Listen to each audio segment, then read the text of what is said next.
Stephanie White, you are a joke. Stephanie White forcing Caitlin Clark to learn a new system. This is ridiculous. You know, it's a different group. While system might still be very similar, it's a different group. Indiana Fever unfortunately hired a snake oil saleswoman. Stephanie White is going to be exposed as a fraud as a coach. That's not good. Just minutes ago, Stephanie White finally said what everyone else was too afraid to admit, and it sent shockwaves through the entire WNBA. That's not good to hear. You can't come in here and try to change Caitlin Clark, the person. They don't want Caitlin Clark to do Caitlin Clark no. Caitlin Clark, the most electrifying rookie the league has ever seen, is no longer the centerpiece of the system. And that's not speculation. It came straight from the head coach herself. Stephanie White speaking about Caitlin Clark actually learning this new system. And me personally, I feel like she's forcing Caitlin Clark. And just like that, everything changes. From the moment Caitlin Clark was drafted, the plan was clear. Build the team around her, let her play her game, and watch her transform the league. But now, Stephanie White is forcing her into a system that strips away everything that made her unstoppable at Iowa. She's forcing her hand into making her learn this new offense. Listen to what she had to say. There's so many things that go into, and I'm talking about being happy personally. Like, I want her to be happy personally. I mean, there's so many things that go into it. You know, it's a different group. While system might still be very similar, it's a different group, and you know, things are happening quickly, and being able to mesh. Sometimes it works and sometimes it doesn't. I think we've seen that. The pace is gone, the freedom gone, and now even the Fever's identity is starting to unravel. What Stephanie White just admitted isn't just surprising, it's a serious problem. Because if Caitlin Clark is no longer the system, then the whole system is broken. From day one, Caitlin wasn't just a draft pick, she was the blueprint. Caitlin Clark is the needle. Caitlin Clark is the star. Everything else is wrapped around her, and everything else is revolving around her. She's Rookie of the Year in the WNBA. Caitlin Clark is the star player of the WNBA. A once-in-a-generation talent with a skill set practically shouting, "Build the franchise around me." The Indiana Fever took her with the #1 overall pick, sent her on national media tours, and sold fans a vision, a fast-paced, modern offense built to dominate. She went on a complete media tour. Do everybody forget about the media tour Stephanie White had prior to the season? It was the kind of plan that could have ignited the entire WNBA.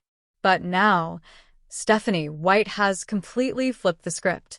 In a moment that stunned fans, she made it clear, Caitlin Clark is no longer the focal point of the system. She wants them to turn into she wants them to be old WNBA. We're not going to peak too early, so I mean, that's a positive. But I think it's not an excuse. Everyone's playing a back-to-back. Let that sink in for a second. The same player breaking viewership records, leading the team in assists, and filling arenas across the country is now being quietly pushed out of the offense. Stephanie White says she wants more structure, so now Caitlin Clark is being forced to fit into a system, instead of being the system. Fans is not happy with everything that has been transpiring with Caitlin Clark. We are stuck watching an elementary school offense because Stephanie White is in over her head. But what she's really doing is putting shackles on the very player who was brought in to transform this franchise. Instead of letting Caitlin Clark take control, push the tempo, and create magic on the court, Stephanie White is turning her into a bystander. Like, to me, y'all don't want Caitlin to be Caitlin. Y'all are old guard coaches. This is an old guard coaching staff. She's been reduced to a spot-up shooter, just standing at the top of the key, while Natasha Howard slowly walks the ball up the floor. Caitlin Clark isn't running the offense anymore. She's watching it stall. And you can see it on the scoreboard, and all over her body language. Caitlin Clark, plasters over all the cracks. She realistically plasters over all the cracks of this team. This team is not structured. Fans were promised the Iowa version of Caitlin Clark. Quick reads, explosive pick and rolls with Aaliyah Boston, elite vision, tempo, and non-stop energy. They have thrown. Caitlin Clark would throw. What they're getting instead is a slow, outdated, grinded out offense that feels like it was pulled straight from a 2010 WNBA playbook.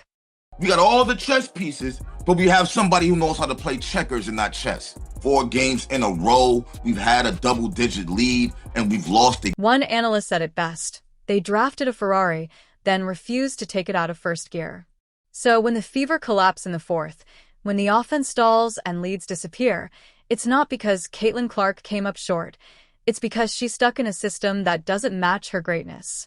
Stephanie White is going to be exposed as a fraud as a coach. She didn't assemble that team. She inherited that team. Just like she inherited Caitlin Clark, Aaliyah Boston, and Kelsey Mitchell. The issue isn't Caitlin Clark.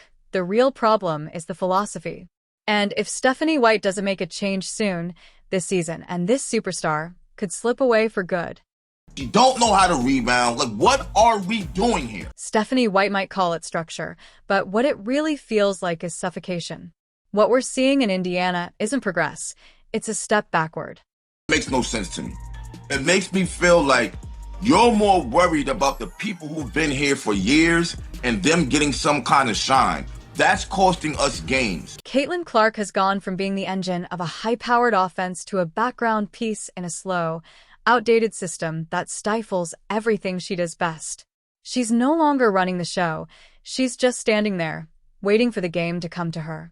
Lisa Bluter did warn about this, bruh. She warned. You have to let her do what she does. That is part of her great. When you take the ball out of a once-in-a-generation point guard's hands, you're not just tweaking the game plan. You're stripping away her identity. And this isn't just theory. It's happening in real time. When Caitlin Clark is free to create, push the pace, run the pick and roll with Aaliyah Boston, or attack downhill, the Fever come alive. Whose idea was it to bring these old dinosaurs and put them on this roster? They start to look like a real team with rhythm, purpose, and flow. But the moment they fall back into Stephanie White's slow half-court grind, everything breaks down.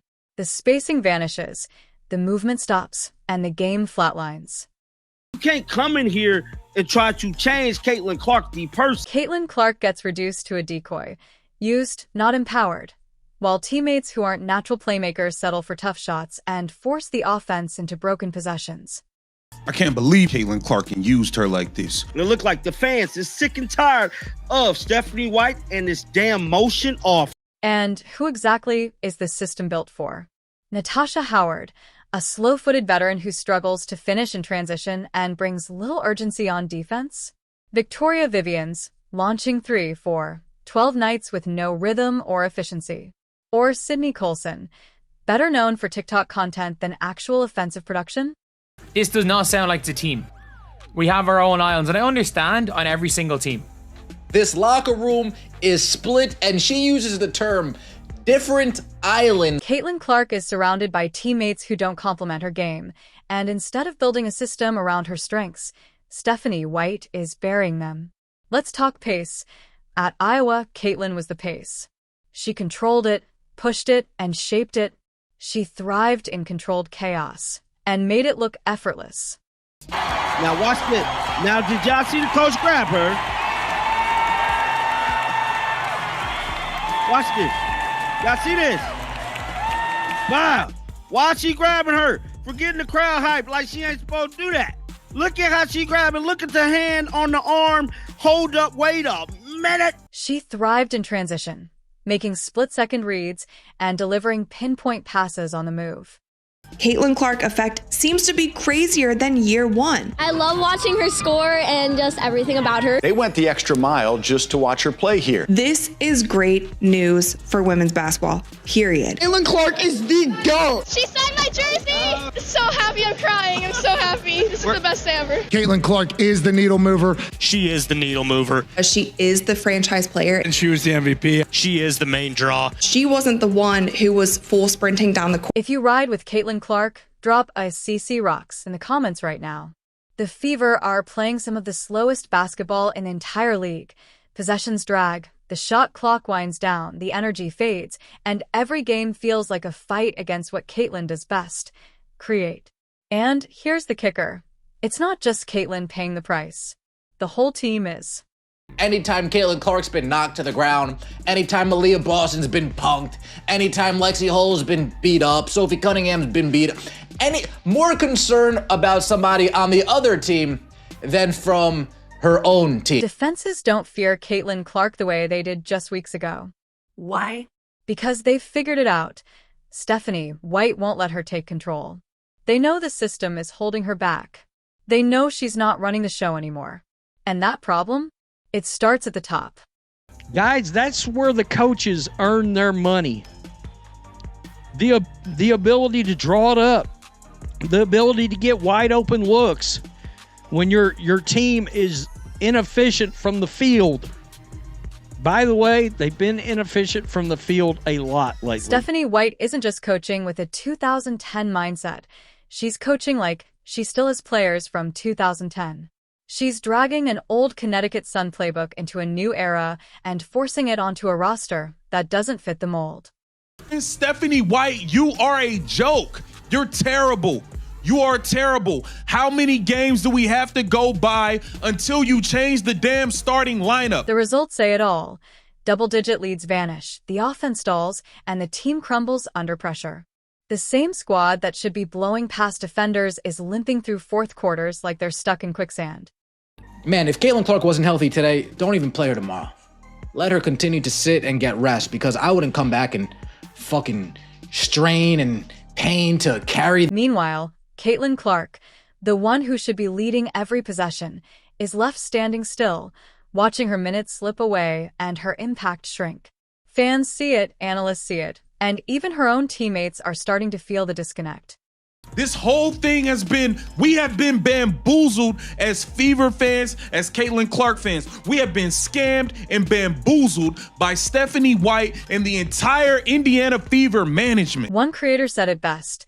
You don't tell Steph Curry to stop shooting, and you don't ask Patrick Mahomes to play it safe every snap. So why is Caitlin Clark being told to fade into the background? This isn't coaching, it's sabotage, intentional or not. And if Stephanie White keeps forcing a system that sidelines the very player this franchise was built around, the Fever won't just keep losing games. They'll lose the fans, the locker room's belief, and eventually, they'll lose Caitlin Clark. You can already see it, the spark fading, the joy slipping away. That fire and flair that made her special is being smothered by a system more obsessed with control than unlocking talent. She's not the engine anymore. She's being reduced to a cog in a machine she was never built for. Anytime Caitlin Clark's been knocked to the ground, anytime Aaliyah Boston's been punked, anytime Lexi Hull's been beat up, Sophie Cunningham's been beat up, any more concern about somebody on the other team than from her own team. Stephanie White is coaching for yesterday. Caitlin Clark is built for tomorrow. But instead of unleashing her full potential, Indiana is boxing her in, holding her back, toning her down, forcing her to blend in when she was born to break out. And this isn't just a bad strategy, it's a dangerous one. Every time Caitlin gets pushed out of her own offense, the confidence chips away, the fire fades just a little more. Let's be clear, if the Fever stay on this path, they won't just fumble the season, they'll fumble Caitlin Clark. Stephanie White, speaking about Caitlin Clark actually learning this new system. I mean, personally, I feel like she's forcing Caitlin Clark. She's forcing her hand into making her learn this new offense. Listen to what she had to say. There's so many things that go into, and I'm talking about being happy personally. Like, I want her to be happy personally. I mean, there's so many things that go into it. You know, it's a different group. While system might still be very similar, it's a different group, and you know, things are happening quickly, and being able to mesh. Sometimes it works and sometimes it doesn't. I think we've seen that in. And when that breaking point hits, this rebuild won't just reset. It could completely collapse. Stephanie White may think she's building a system, but in reality, she's dismantling what could have been a dynasty. Caitlin Clark isn't just another rookie. She's not just a star. She's a generational force, unlike anything women's basketball has ever seen. Caitlin Clark is the needle mover. She is the needle mover. She is the franchise player. And she was the MVP. She is the main draw. She wasn't the one who was full sprinting down the court. Caitlin Clark is a rising star in women's basketball. She's pulling in crazy viewership numbers. She's my role model. I really look up to her. Why do you like Caitlin? Yeah, she's so good at basketball. Because she's that awesome person and she has like a lot of aura, so like. Instead of unleashing Caitlin Clark's potential, they're holding her back. Rather than building the team around her, they've boxed her into a role she was never meant to play. The offense is broken, the chemistry's off, and the culture is crumbling. This isn't just a bad coaching call, it's an organizational meltdown. You don't draft a Ferrari and expect it to drive like a tractor. You don't sell fans the dream of a new era, then shove the face of that era into a corner, waiting for a moment that never comes. WNBA rumors suggest Caitlin Clark will be among the first stars making $1 million annually. The most notable of which is, y'all already know who, the needle mover, Caitlin Clark. So in 2024, she averaged 16.5 points per game, 4 assists, 5.5 rebounds. She shot 37% from the field and 31.8% from three. Now, if you look at her preseason in 2025, she only played 2 games in this preseason, and one was against that Brazilian national team. She played 21 minutes. She averaged 14.5 points, 6 assists, 6 rebounds. She shot 52.5% from the field and 50% from three-point range. Caitlin Clark was never the problem. She's the solution. But if Indiana keeps treating her like just another piece instead of the foundation, then maybe they don't deserve her. Here's the bottom line. Time is running out. Because if the Fever keeps sidelining Caitlin Clark, they're not just throwing away wins. They're throwing away their identity, their fans, and the future they were trusted to build. Now watch this. Now, did y'all see the coach grab her? Watch this. Y'all see this? Wow. Why she grabbing her? For getting the crowd hype like she ain't supposed to do that. Look at how she grabbing. Look at the hand on the arm. Hold up. Wait a minute. That's nice. And she was shooting the shit out of it. Of course she was. Right. So she was shooting the shit out of it. And she's the face of the league. Agreed. She's the face of the league. Agreed. Just have nothing but great things to say about who she is as a person. Just so welcoming and so warm as an individual that she can have a conversation with anybody. She's cut from the same cloth as me in that regard. You know what? Us Midwesterners, we tend to just, accept everybody with open arms. She was so kind to my family and everyone in the suite when she came to KC. So huge fans of Caitlin Clark. And as you can see, the team is kind of, going through a lot right now. And I think this is one more thing that is really shown, obviously, and is hung over this team with the personal reasons, the absences, and the lack of transparency on this. And it comes down to her not wanting to play. I kind of understand that lack of transparency, but still, they're walking into every game with that. They've got Seattle tonight. This hits right before that. So